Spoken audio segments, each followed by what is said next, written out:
Goeiemôre, dit is Dinsdag die 18de November. Vanoggend lees ons saam Romeine 5 vers 8.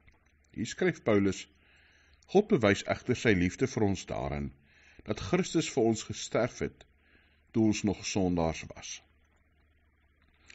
As ons oor Kerspresente dink, dan sal ons baie keer vir ons kinders sê, as jy soet is, dan gaan jy 'n persent kry, maar nie as jy stout is nie.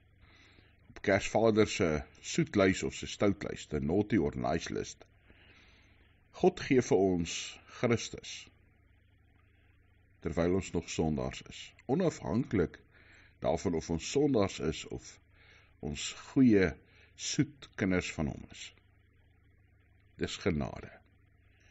Dit wys God se liefde. En daarom leef ons nie om Christus te verdien nie. Ons leef om dankie te sê. Ons leef uit dankbaarheid teenoor God. God gee vir ons Jesus Christus, terwyl ons nog sondig is, terwyl ons dit nie verdien nie. Dit wys hoe groot God se liefde vir ons, ja, vir my en vir jou is.